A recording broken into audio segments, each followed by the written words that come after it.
Good morning, everybody. You remember me? Pastor Mike here with another Watchman Pure Bible study. We're studying out of a pure Bible, Revelation chapter 13.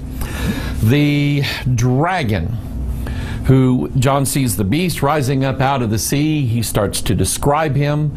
And remember, he sees him exactly as he is. These are symbols, they are metaphors, but they are also literal. This is exactly how this beast appears. The beast verse 2, the beast which I saw was like unto a leopard, and his feet were as the feet of a bear. His mouth is the mouth of a lion, and the dragon gave him his power. We talked about that. And his seat on the bus, his seat on the airplane, we'll find out. Power, his seat, and great authority.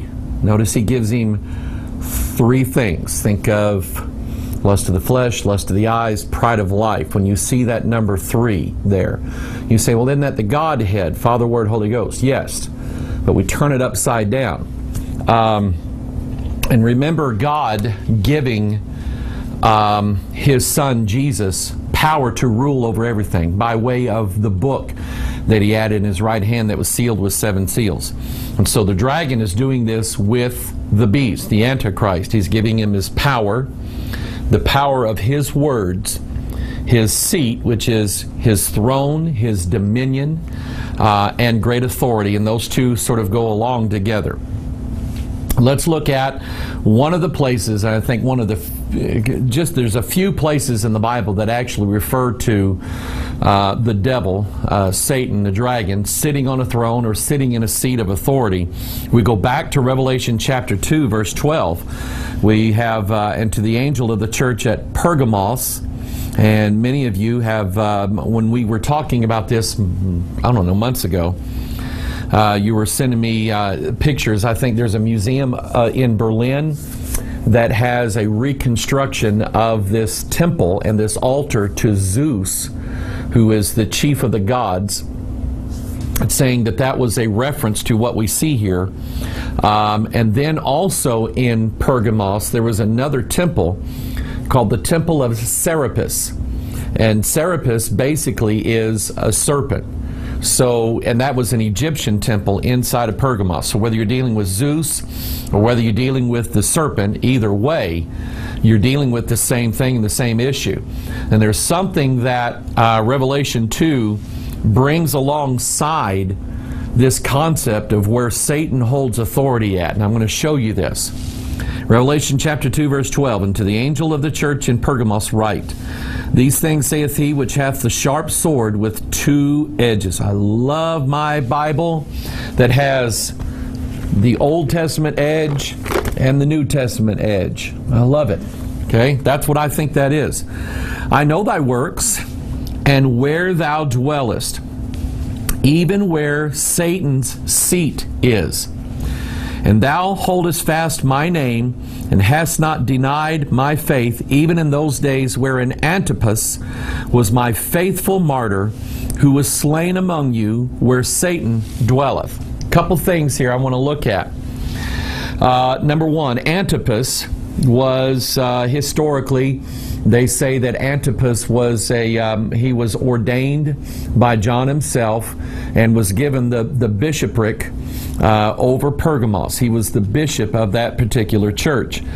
And because Satan's seat was in Pergamos, because Satan dwelled there, had him killed. They had him killed. He was a faithful martyr, which means he lost his life and he stayed faithful unto the end. And brethren, there is no greater calling in your life than that you could be faithful to the end. And even if the devil himself took your life, you held fast unto the end. You see, I believe the Scriptures. I believe the Bible tells us that God preserves His saints, that God keeps His saints. But I also believe that those saints that He keeps kept faithful until the end. They didn't fall out. They didn't fall away. They were the elect according to the foreknowledge of God.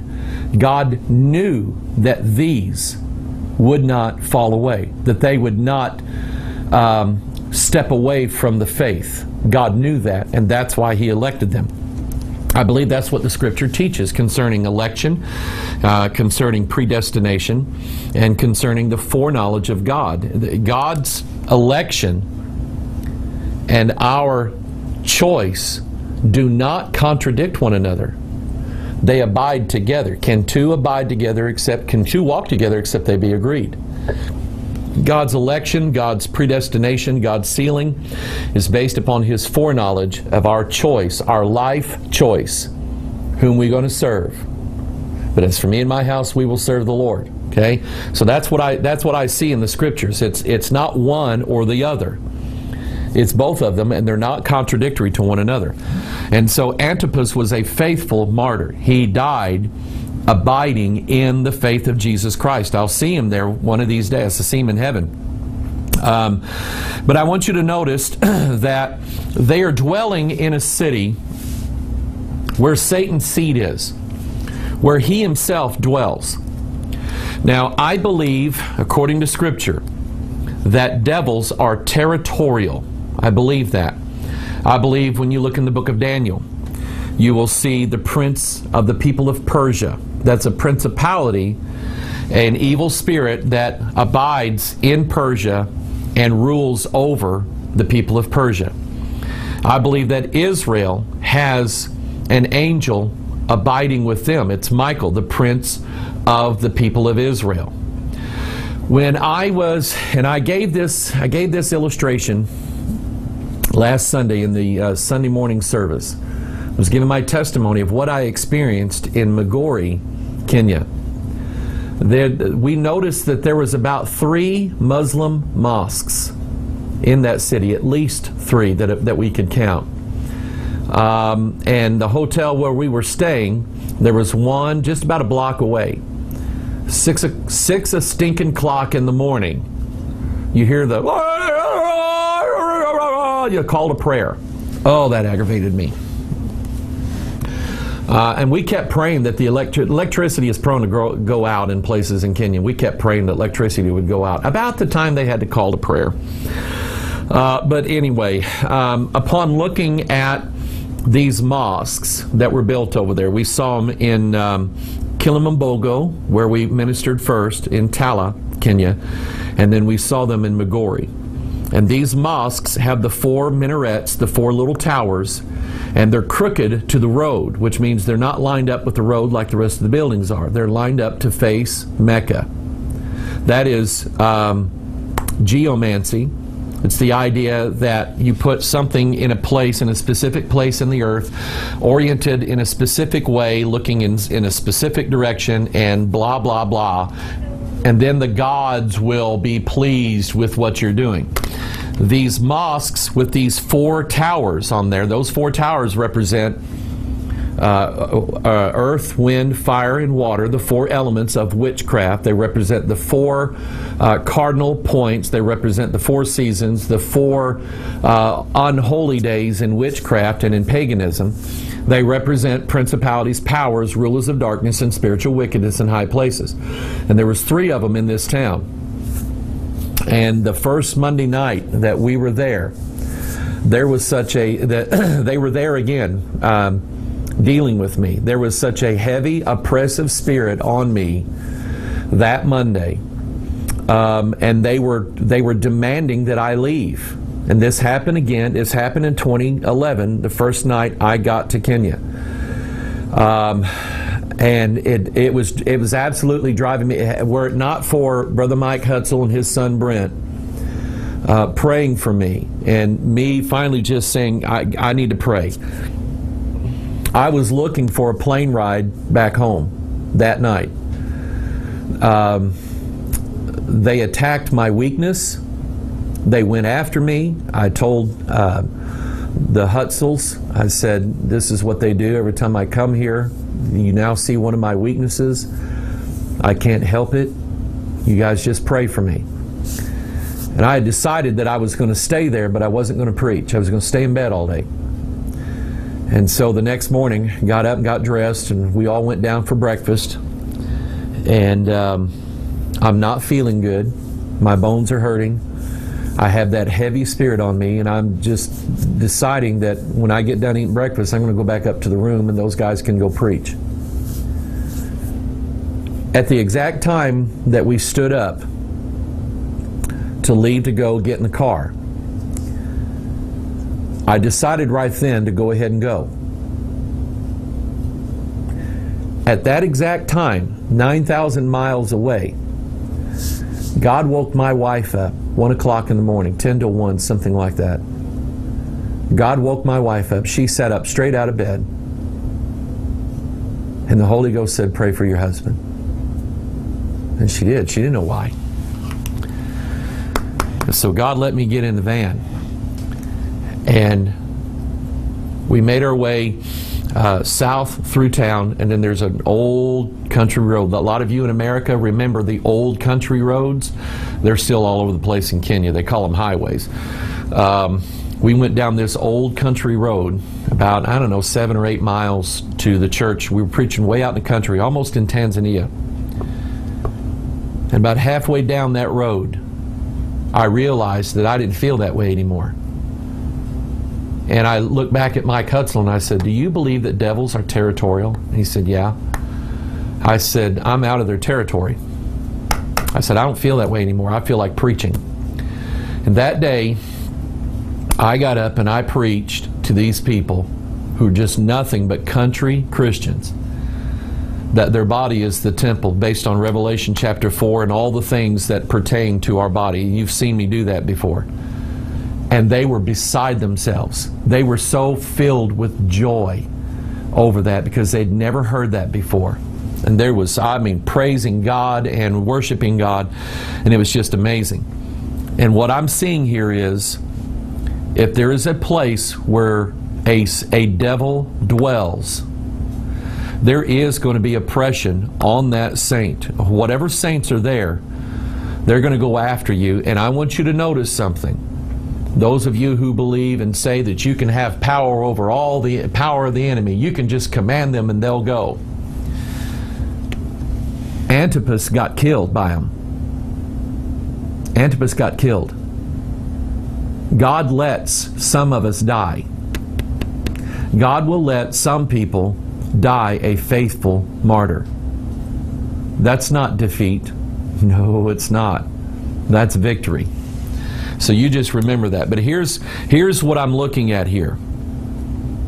Any place where the devil has a seat, and he gives this seat now to the beast. He gives his territory and his rule, he gives them to the beast.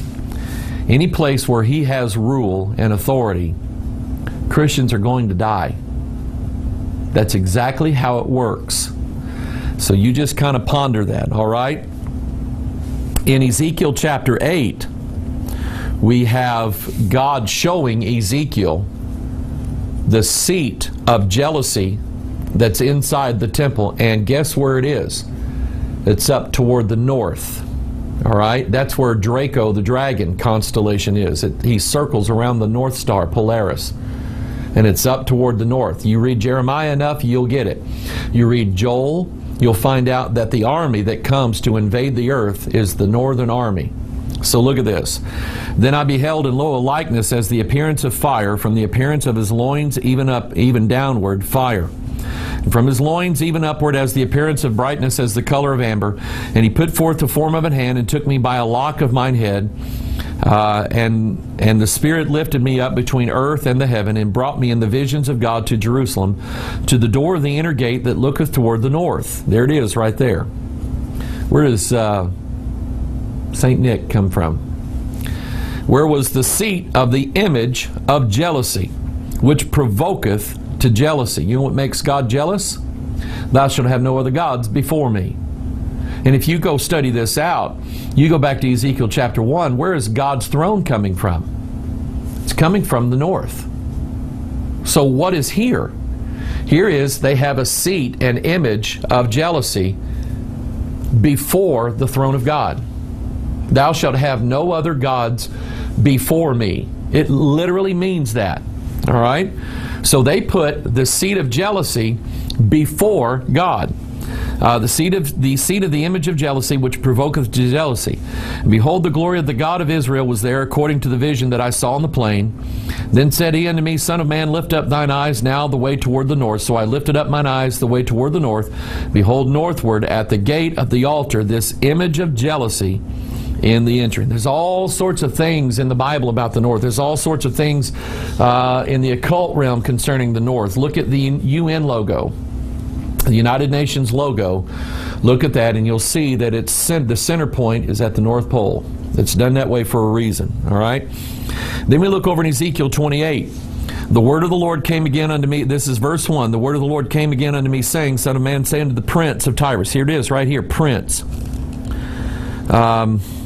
It was Prince, and then it was the artist formerly known as Prince, and now it's back again to Prince.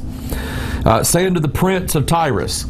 These Bible scholars who don't believe the Bible would say, now this is not speaking of Lucifer, the fallen angel, the devil, the dragon. This is merely a pronunciation against the ruler of Tyrus, and everybody knows that. Sorry, Mr. Scholar, you don't believe the Bible. You don't believe the language of the Bible. You don't let the Bible define the Bible. This prince of Tyrus is a principality. Go read Ezekiel 38 when it talks about Gog, the chief prince. The chief prince. I believe that's a spirit over a territory. Does it include the men in that territory? Yeah, I believe that. But our wrestling is not against flesh and blood. Principalities, powers, rulers of darkness, spiritual wickedness in high places. By the way, the name, I just looked up the name Pergamos. Pergam, the root there, Pergam, means like a tower or a high place. Okay, just saying. Anyway, here is the prince of Tyrus. So let's find out who he is. Thus saith the Lord God, because thine heart is lifted up, and thou hast said, I am a capital G, God. I sit in the seat of God in the midst of the seas. That is a reference to the throne of God in Revelation 4, Ezekiel chapter 1, 1 Kings, I think it's before chapter 8, where Solomon hired Hiram Abiff to make, and he was a caster of brass. He made the pillars, and he made, I think, the molten sea there before the throne. Anyway, it's the boundary between God and the rest of His creation.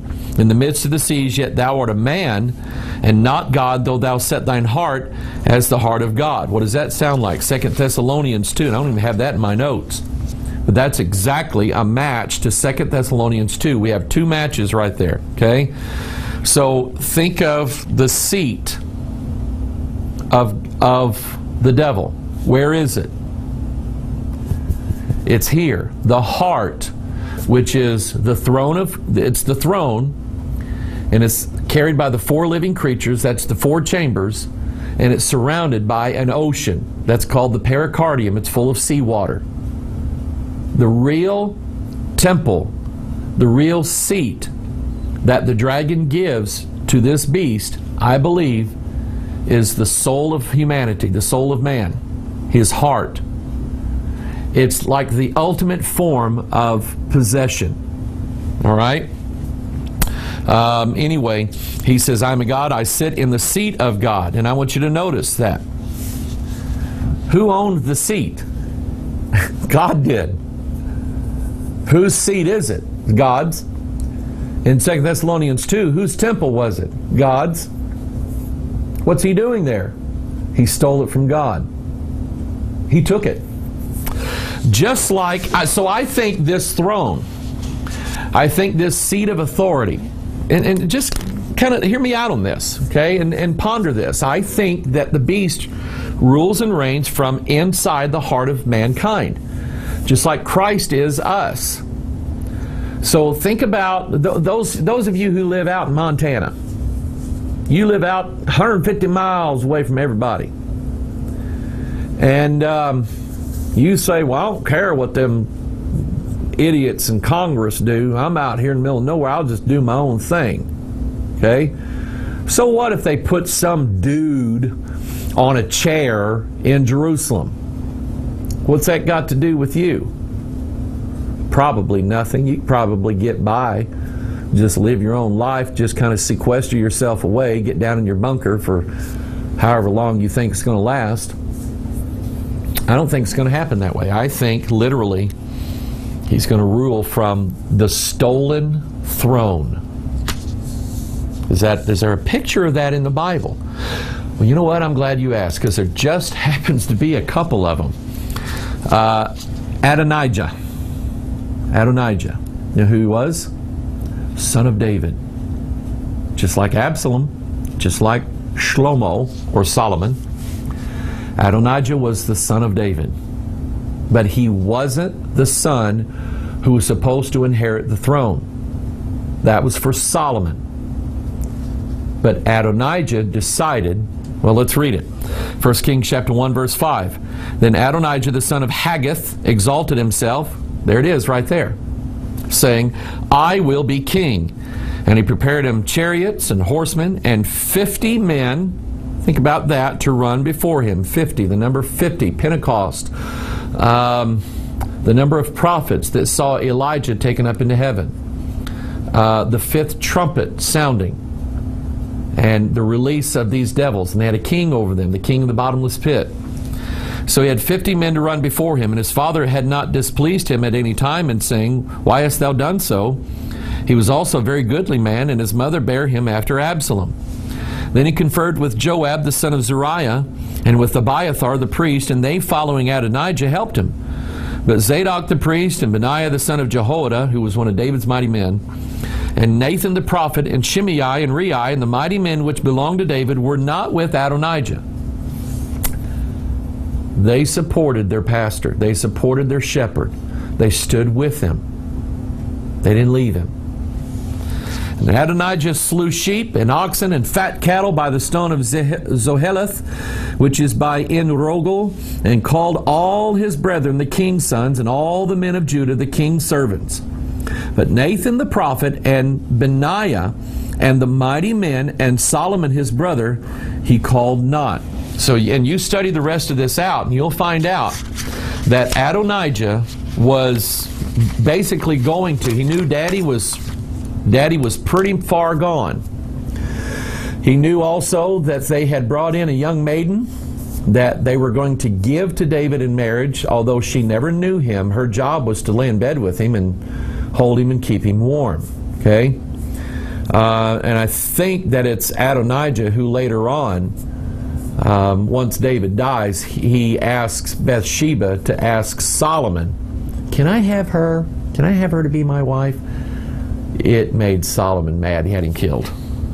But anyway, Adonijah was guilty of stealing a throne that did not belong to him. He exalted himself. Now I want you to listen to this. I want you to listen to this real good. How can you tell where Satan's seat is? How can you tell? It will always be marked by, number one, someone who exalts themselves. Number two, persecution against the truth and those who hold to the truth. And just because some person gets people to follow them, that doesn't make them right. You listen and you watch. I made this point. And somebody actually wrote me and they said, thank you for saying that. When I was in Kenya, we went on our own expense. We went carrying enough money so that in both places we ministered, we could purchase all of the food and the tea that all of those who came ate while they were there.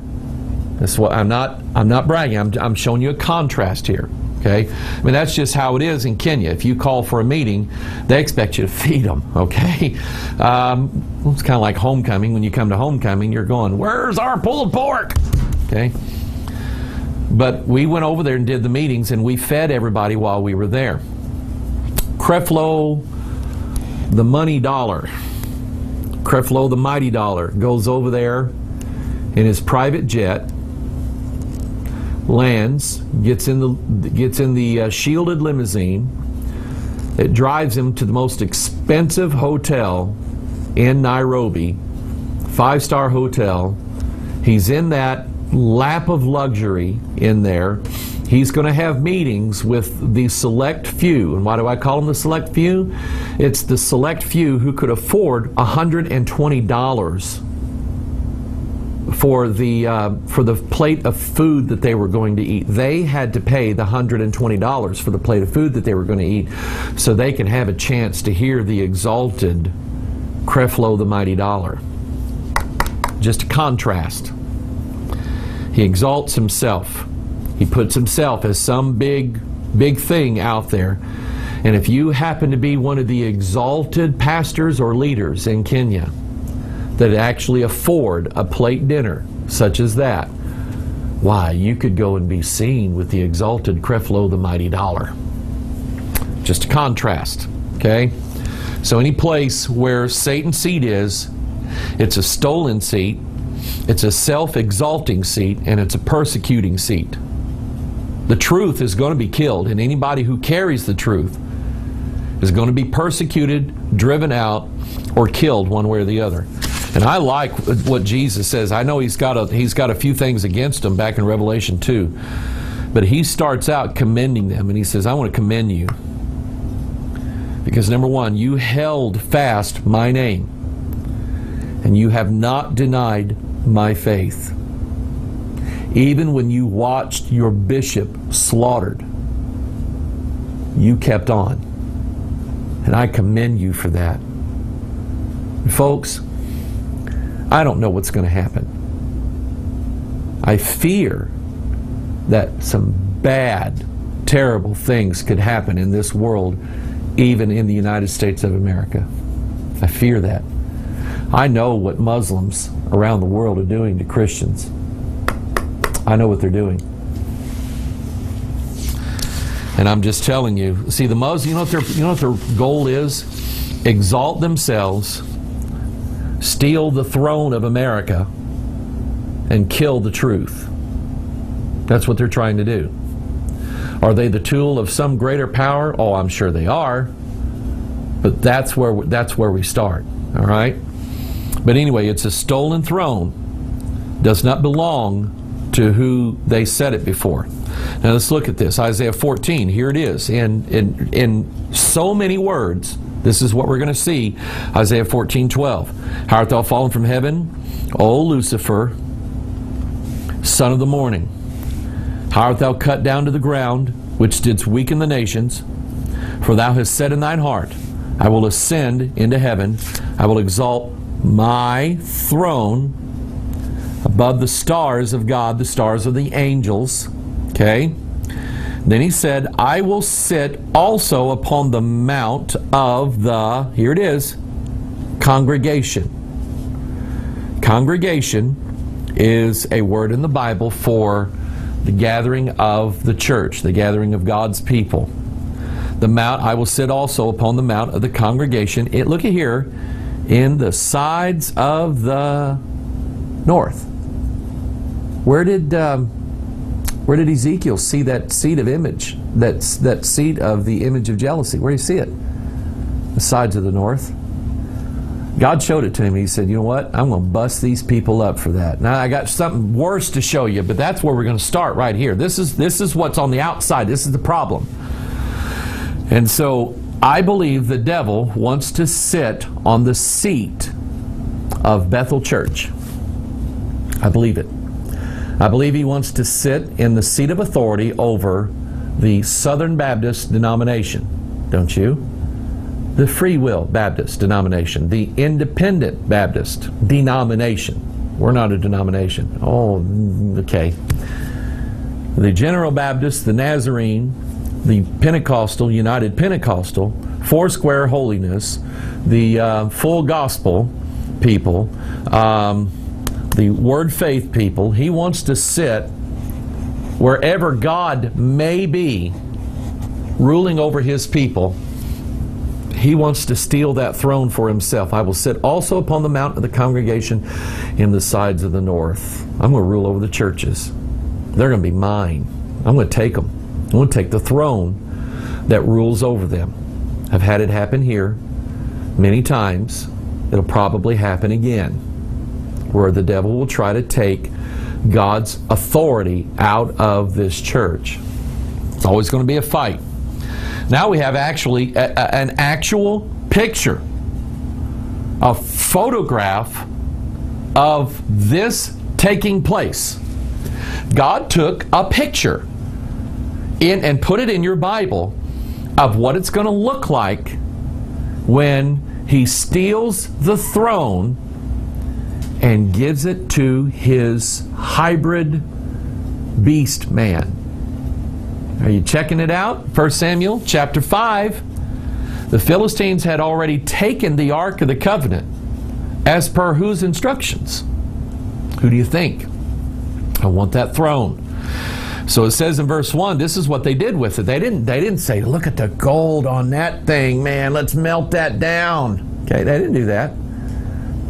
They went and put it somewhere. Where'd they put it? Verse 1, 1 Samuel 5, and the Philistines took the ark of God. That's the throne.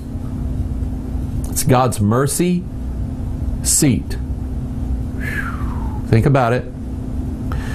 When they took God's mercy seat in 1 Samuel chapter 4, you know what happened?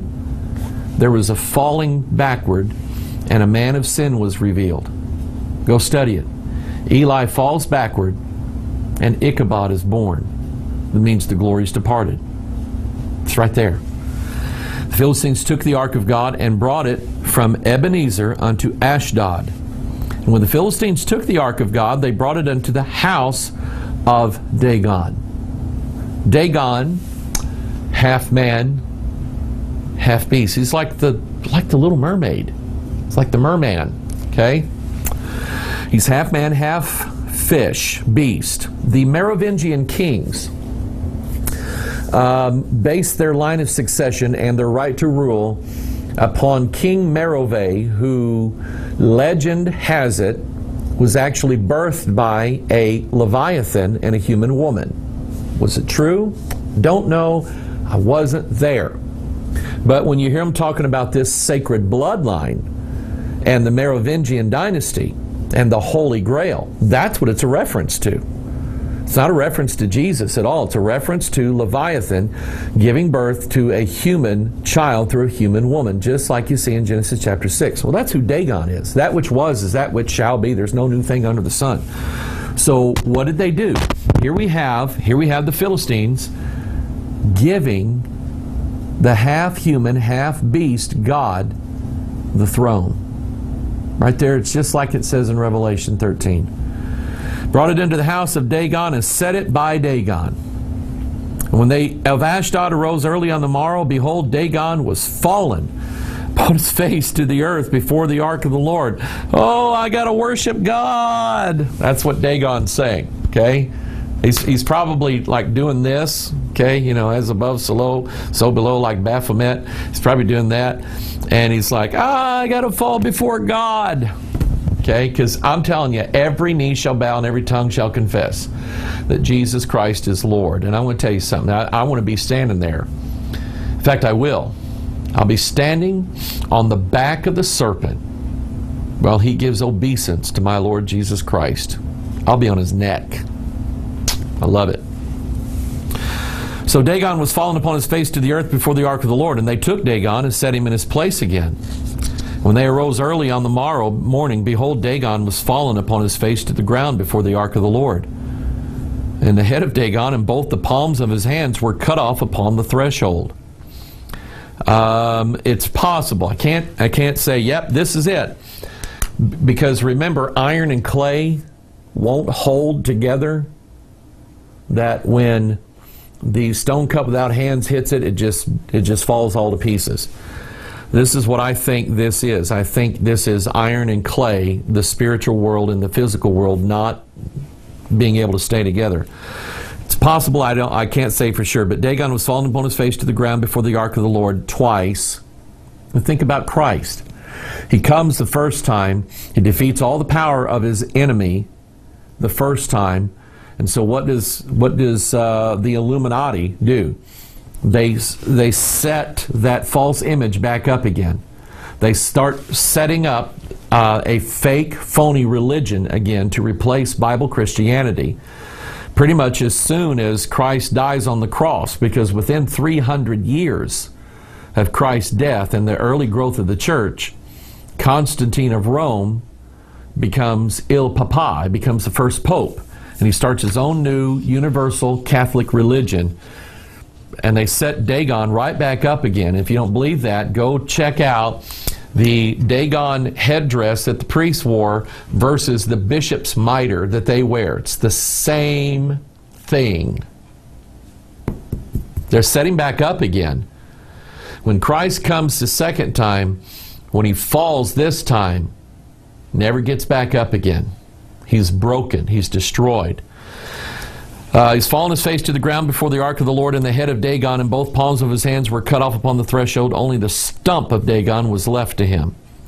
Therefore neither the priest of Dagon nor any that come into Dagon's house tread on the threshold of Dagon in Ashdod unto this day. So it's a stolen throne. It was meant to be God's throne. Every human creature that's born, it is intended, because God designed them after the temple, it's intended that God should reign there. But most people won't let him do it.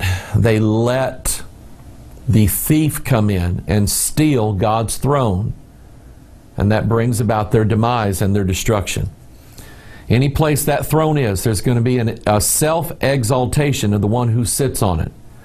Adonijah had to hire all these people to do all this stuff. Hey, we need some chariots. Go get some chariots and some bunch of men, and we're going to have a big parade. And okay.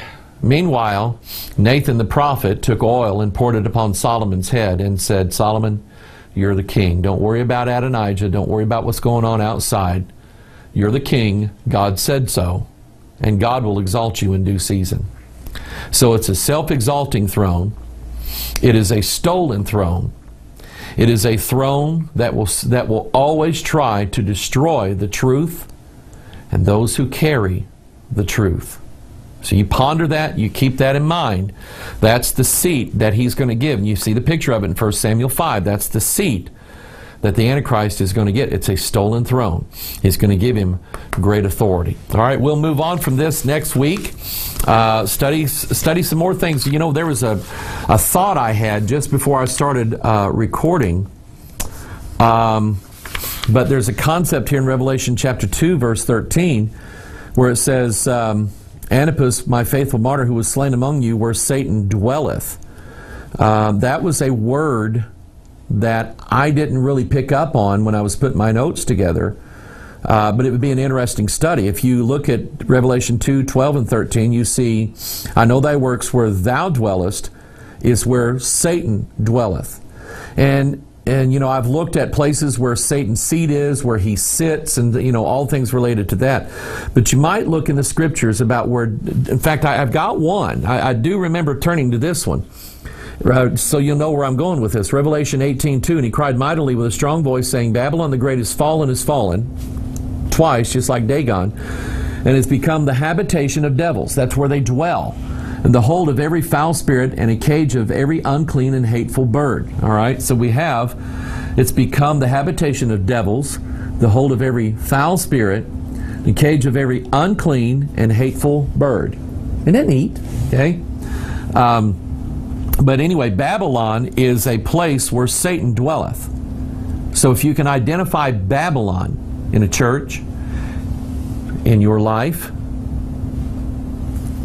if you can identify Babylon, you can identify where Satan dwells. So you just kind of take that and go through the scripture with. Look at the word dwell, dwelleth, dwelling, dwelling place, whatever. I promise you it's not time wasted. All right? Anyways, good to be with you. Study that book, read it again, go back over it, and pick up all the stuff that you missed the first time, because I guarantee you did. I always do. That's why I love I go back, open the Bible up, and read it again. I'm going, I read that 100 times and never saw that before. God, thank you, God, for showing me that. God's good to us that way. Amen. God bless you. It's good to be back home. Let's keep standing for the Lord. All right. God bless you. I love you and your family, and appreciate your love for us and your help for us. God bless you.